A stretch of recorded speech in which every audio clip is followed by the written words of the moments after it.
Hi friends, good afternoon every one. So ഇന്ന് market ഇപ്പോൾ ചെയ്ത് സമയം 3 മണിയായി. ഇനിയിപ്പോൾ ഒരു 10-15 മിനിറ്റ്സ് മാർക്കറ്റ് മൂവ് ചെയ്യുള്ളൂ. സോ നിഫ്റ്റി ഇപ്പോൾ ചെയ്യുന്ന 25,425 ബാങ്ക് നിഫ്റ്റി ഉള്ളത് 52,256 so Nifty hardly 42 points move ചെയ്തു.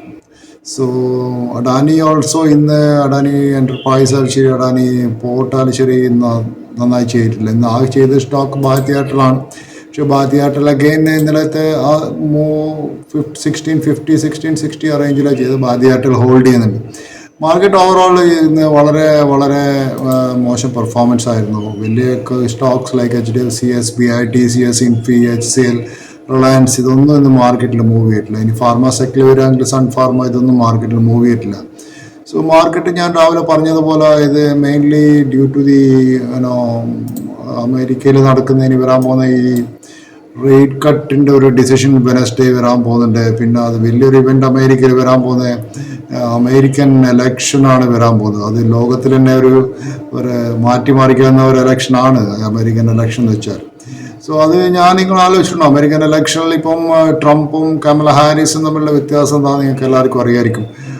ട്രംപ് ഈസ് എ പേഴ്സൺ, നമ്മളെ ഈ സ്വതന്ത്ര കുടിയേറ്റത്തെ എതിർക്കുന്ന ഒരു മനുഷ്യനാണ് ട്രംപ്. ട്രംപിൻ്റെ majority of the vote banks are white workers ആണ്. വൈറ്റ് ആൾക്കാർ ട്രംപിൻ്റെ മേജർ സപ്പോർട്ടേഴ്സും ട്രംപിൻ്റെ വൈറ്റ് ജോബ്സിനെ പ്രൊട്ടക്റ്റ് ചെയ്യാന്നുള്ളവരാണ്. ട്രംപ് പറയുന്നത് നിങ്ങൾക്ക് Chinese companies are taking away our jobs, our manufacturing jobs are going to India, manufacturing going to China, and Indian software engineers coming to US and taking away our jobs. ഇതൊക്കെയാണ് വലിയ issues. ഇനിയിപ്പോൾ വരാൻ പോകുന്നത്, ഇനിയിപ്പോൾ Indian pharmaceutical കമ്പനീസിൻ്റെ drugs അമേരിക്കയിൽ വിൽക്കുന്നുണ്ട് generics ആയിട്ട്. Indian software people are working in America. എത്രയോ ആൾക്കാർ അത് അവിടെ ഈ ഗ്രീൻ കാർഡിന് വേണ്ടി വെയിറ്റ് ചെയ്യുന്ന ആൾക്കാരുണ്ട്, H1B വിസയ്ക്ക് വെയിറ്റ് ചെയ്യുന്ന ആൾക്കാരുണ്ട്. ഇതൊക്കെ ഈ ഇലക്ഷൻ കഴിഞ്ഞാലേ നമുക്ക് പറയാൻ പറ്റും.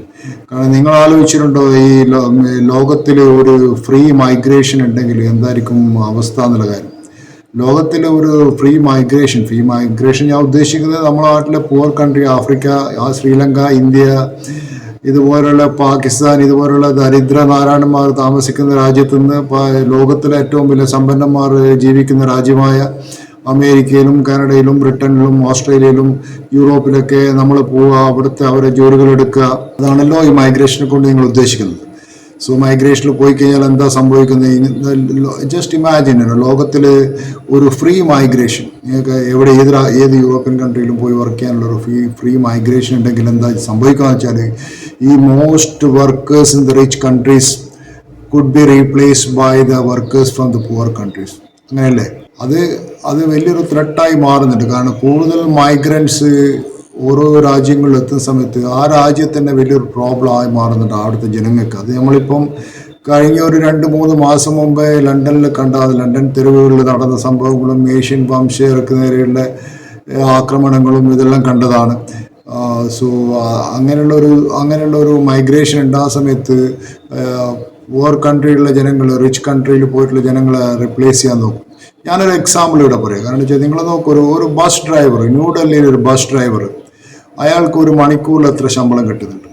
അല്ലെങ്കിൽ നമ്മളെ ഒരു മലയാളി നേഴ്സ്, കേരളത്തിലൊരു ഹോസ്പിറ്റലിൽ വർക്ക് ചെയ്യുന്ന ഒരു മലയാളി നേഴ്സിന് ഒരു മണിക്കൂറിൽ എത്രയാണ് ശമ്പളം കിട്ടുന്നത്? ഇതേ നേഴ്സ് സ്റ്റോക്ക്ഹോമിലോ ലണ്ടനിലോ അല്ലെങ്കിൽ സിഡ്നിയിലോ വർക്ക് ചെയ്ത് കഴിഞ്ഞാൽ അതേ നേഴ്സിന് ഒരു മണിക്കൂറിൽ എത്ര ശമ്പളം കിട്ടും? അപ്പോൾ 2009 ഒരു കണക്കെടുത്തിട്ട് പറയാന്ന് വെച്ചാൽ, ഇവിടെ പറയാന്ന് വെച്ചാൽ, ഒരു ഡൽഹിയിലൊരു ബസ് ഡ്രൈവർക്ക് കിട്ടുന്നത് 18 റുപ്യ ഒരു അവറിന് കിട്ടുന്നത്. അതേ സമയത്ത് സ്റ്റോക്ക്ഹോമിൽ കിട്ടുന്നത് 130 ക്രോണയാവും. അത് കൺവേർട്ട് ചെയ്യാൻ ശ്രമിക്കുക. അന്നത്തെ കൺവേർഷൻ റേറ്റ് പ്രകാരം 870 റുപ്യ. അതെന്ന് വെച്ചാൽ 50% കൂടുതൽ പൈസ കൂടുതൽ കിട്ടുന്നുണ്ട്. പക്ഷേ ഇതേ നേഴ്സോ ഇല്ല ഇതേ ഡ്രൈവറോ സ്വീഡനിൽ പോകുമ്പോൾ അവിടെ ചെയ്യുന്ന ജോലി എന്താ? ഡ്രൈവിങ്ങിൻ്റെ ചെയ്യുന്നത്. നേഴ്സ് അവിടെ ചെന്നാൽ അവിടെ ഇതേ പഠിച്ച സംഭവമല്ലേ അവിടെ നഴ്സിംഗ് ഹോമിൽ ചെയ്യുന്ന ജോലി. ഇതേ പേഷ്യൻസിന് ഇതുപോലുള്ള ട്രീറ്റ്മെൻറ്റല്ലേ അവിടെ, ഇതേപോലെ ഹോം കെയറല്ലേ അവിടെയും ചെയ്യുന്നത്. അപ്പോൾ അതെന്തുകൊണ്ടാണ് അത്ര വലിയ സാലറി അവിടെ കൊടുക്കുന്നത്? അവിടുത്തെ ആൾക്കാരെ ജോലി റീപ്ലേസ് ചെയ്തിട്ട് ഇവർ ചെറിയ ശമ്പളത്തിൽ വർക്ക് ചെയ്യാൻ റെഡി ആയിട്ടുണ്ടെങ്കിൽ, അവിടുത്തെ ആൾക്കാർ റീപ്ലേസ് ചെയ്യാൻ പറ്റിയിട്ടുണ്ടെങ്കിൽ അത് അവിടുത്തെ ജനങ്ങൾക്ക് തന്നെ എന്തുകൊണ്ട് സംഭവിക്കുന്നില്ല? അവിടെയുള്ള ജോലിയുള്ള കൂട്ടറെ റീപ്ലേസ് ചെയ്യുന്നത് സംഭവിക്കുന്നില്ല വെച്ചാൽ അതിൻ്റെ പ്രധാന ഒരു കാരണം എന്ന് വെച്ചാൽ ഈ പ്രൊട്ടക്ഷനിസമാണ്. പ്രൊട്ടക്ഷനിസം എന്ന് വെച്ചാൽ government give protectionism to the workers. Workers are protected from competition from the workers from India and other poor countries. പിന്നെ വേറെ അവർ ചെയ്യുന്ന എമിഗ്രേഷൻ കൺട്രോൾ. സോ ഇത് ഈ രണ്ട് കാര്യങ്ങളാണ് ഈ മൈഗ്രേഷൻ്റെ വലിയൊരു ഇഷ്യൂസ്. കാരണം വെച്ചാൽ നമ്മുടെ നാട്ടിലെ ആൾക്കാർ ഇപ്പോൾ അമേരിക്കയിലും മറ്റുള്ള പല രാജ്യങ്ങളിലും പോയിട്ട് വർക്ക് ചെയ്യുമ്പോൾ എമിഗ്രേഷൻ കൺട്രോൾ ഇല്ലെങ്കിൽ എല്ലാ ആൾക്കാരും വരുമല്ലോ. ഇപ്പോൾ നമ്മുടെ നാട്ടിൽ കേരളത്തിലേക്ക് ബംഗാളിൽ നിന്നുള്ള ആൾക്കാർ വരുന്നത്, യു പിയിൽ നിന്നുള്ള ആൾക്കാർ വന്ന് കേരളത്തിലുള്ള ജോബുകളൊക്കെ അവർ ജോലി ചെയ്യുന്നു.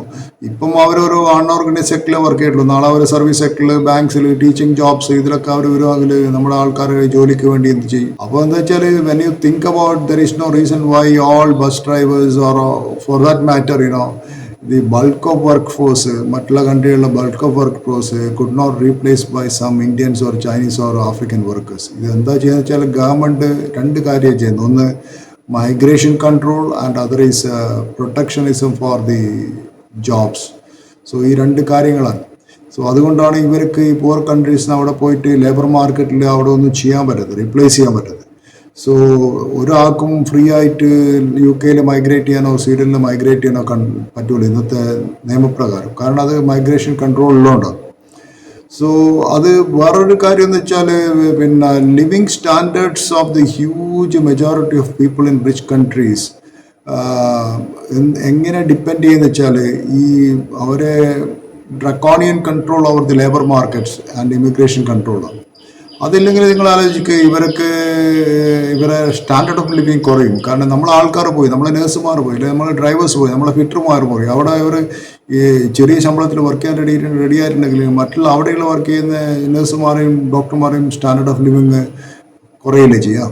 സോ അതുകൊണ്ടാണ് അവിടെ ഈ പ്രൊട്ടക്ഷനിസം വരുന്നത്. അപ്പോൾ ഈ ഓരോ രാജ്യത്തിനും they have the right to decide how many immigrants they accept and which part of the labour market they should accept എന്നുള്ള കാര്യത്തിൽ അവർക്ക് നിശ്ചിതമായ കൺട്രോൾ ഉണ്ടാവും. സോ അതിപ്പോൾ ഈ അമേരിക്കൻ ഇലക്ഷൻ നടക്കുന്ന സമയത്ത് അങ്ങനെ ഒരു ഡിബേറ്റ് ഇപ്പോൾ എല്ലാ രാജ്യത്തും അത് നടന്നുകൊണ്ടിരിക്കുന്നുണ്ട്. ഇപ്പം മറ്റുള്ള പല രാജ്യങ്ങളിലും ഓൾറെഡി അത് ഇംപ്ലിമെൻറ്റ് ചെയ്യാൻ തുടങ്ങി. എനിക്കൊന്ന് ഇപ്പോൾ ഓസ്ട്രേലിയക്ക് അത് ആദ്യം തന്നെ ഓസ്ട്രേലിയ അങ്ങനെ ഒരു കൺട്രി ആദ്യം തന്നെ ഈ ഇമിഗ്രൻസിനും സ്റ്റുഡൻസിനൊക്കെ കട്ട് ചെയ്യാൻ തുടങ്ങിയെന്നാണ് കേൾക്കുന്നത്. ഇനിയിപ്പം കാനഡയിലും അത് ഓൾമോസ്റ്റ് കഴിഞ്ഞു. പിന്നെ ഇതൊരു വലിയൊരു പ്രോബ്ലം എന്ന് വെച്ചാൽ ഇത്ര അധികം ആൾക്കാർ ഇമിഗ്രൻസ് മറ്റുള്ള ഈ പുവർ കൺട്രീസിനും ഇത് country they cannot absorb all the മൈഗ്രൻസിനും. അവരെ അവർക്ക് ഡിഫറെൻറ്റ് കൾച്ചറൽ ബാക്ക്ഗ്രൗണ്ട് ആയിരിക്കും. നമ്മൾ മലയാളികൾ തന്നെ ശ്രദ്ധിച്ചു, നമ്മളിവിടെ വന്നിട്ട് ബംഗാളികളെ കുറ്റം പറയുന്നത്, നമ്മൾ ബംഗാളികൾ അങ്ങനെ ചെയ്യുന്നു ഇങ്ങനെ ചെയ്യുന്നു കുറ്റം പറയുന്നു. പക്ഷേ ഇതേ മലയാളി ലണ്ടനിൽ പോയി കഴിഞ്ഞാലോ അല്ലെങ്കിൽ അമേരിക്കയിൽ പോയി കാണിക്കുന്ന ഓരോ സംഗതികളൊക്കെ റോഡ് മുന്നിൽ കാണാൻ ഓണായി കഴിഞ്ഞാൽ ചെണ്ടമുട്ടി റോഡ് മുന്നിൽ കൂട്ടം നടക്കുക, അല്ലെങ്കിൽ അവരെ പിന്നെ നാഷണൽ ആൻറ്റം ഓഗസ്റ്റ് 5 റോഡ് മുന്നിൽ വെച്ച് പാടുക, അല്ലെങ്കിൽ പിന്നെ പ്രൈം മിനിസ്റ്റർ പോകുമ്പോൾ ഒരു കയ്യിൽ ഇന്ത്യൻ ഫ്ലാഗും മറ്റേ കയ്യിൽ അമേരിക്കൻ ഫ്ലാഗും വെച്ചിട്ട് പാട്രിയോട്ടിസം കാണിക്കുക. അതെന്ത് ടൈപ്പ് ഓഫ് പാട്രിയോട്ടിസം എനിക്ക് അറിയുന്നില്ല. You loyal to both the കൺട്രീസിനോ. സോ ഇങ്ങനെയുള്ള കാണുന്ന അവിടെയുള്ള ആൾക്കാർക്ക് അത് ഇഷ്ടമല്ല. അവർക്ക് ഇന്ത്യക്കാരെ പൊതുവെ അതാണിപ്പോൾ ഇന്ത്യക്കാരെ പൊതുവെ ലോകത്തിലെ ഇന്ത്യൻ ടൂറിസ്റ്റുകൾ തന്നെ they are not welcome in many of the countries. I know that.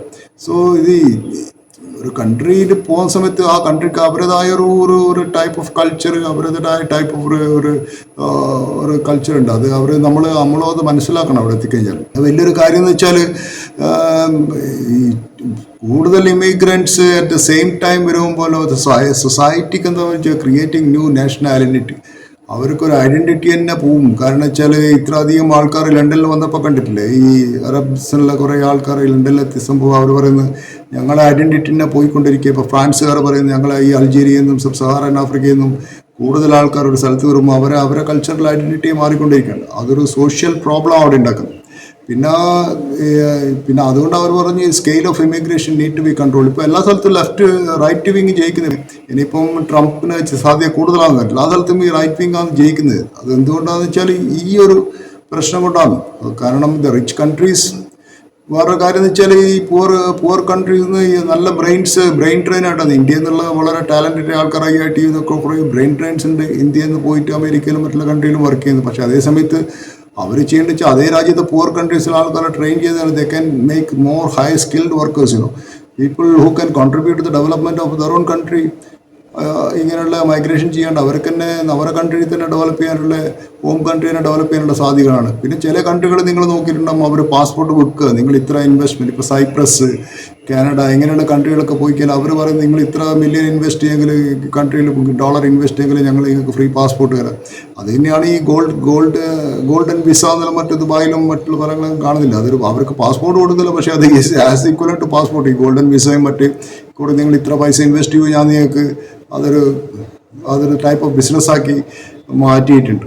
So ഇതൊക്കെ എമിഗ്രേഷൻ ഇഷ്യൂസ്, കുടിയേറ്റ പ്രശ്നങ്ങൾ. ഇപ്പോൾ ഈ അതൊരു കുടിയേറ്റക്കാർക്ക് ഒരു താൽക്കാലികമായി ഇപ്പോൾ ഗൾഫിലൊക്കെ താമസിക്കാനുള്ള ഒരു അവസരം ഒരുക്കുകയല്ലേ ഗവൺമെൻറ് ചെയ്യുന്നത്. നിങ്ങൾ നോക്കി ഗോൾഡൻ വിസ പോലത്തെ. അതേപോലെ സൈപ്രസിലും കൊടുക്കുന്നുണ്ട്, ഗ്രീസിലും കൊടുക്കുന്നുണ്ട്, പോർച്ചുഗീസിൽ കൊടുക്കുന്നുണ്ട്. അതൊരു $1 million ഇൻവെസ്റ്റ് ചെയ്ത് കഴിഞ്ഞു. സോ ഇത് പുവർ കൺട്രീസ് നിന്ന് റിച്ച് കൺട്രീസിലേക്കുള്ള ആൾക്കാരുള്ള മൈഗ്രേഷൻ കൺട്രോളിനെ കുറിച്ചിട്ട് ഇപ്പോൾ ഈ അമേരിക്കൻ ഇലക്ഷൻ കഴിഞ്ഞാൽ ഇത് വേൾഡ് എങ്ങനെ കാണുന്നു, ഈ ട്രംപ് എങ്ങനെ പറയുന്നു എന്നുള്ള കാര്യം നമുക്ക് will wait and watch till November. Anyway ഇപ്പോഴത്തെ മാർക്കറ്റ് പറയാന്ന് വെച്ചാൽ എനിക്ക് തോന്നുന്നത് വളരെ ഒന്നും പറയാനൊന്നുമില്ല മാർക്കറ്റിൽ. It is nothing. മാർക്കറ്റിൽ നിന്ന് പൈസ ഉണ്ടാക്കാനും ഈ മാർക്കറ്റിൽ എവിടെ പൈസ ഉണ്ടാക്കി? You can make anything in this market. So just watch the market. And Bank Nifty per red line. Bank Nifty is going red now. Nifty is only 31 points. Anyway, have a nice day. Thank you very much. Please kindly do subscribe my channel.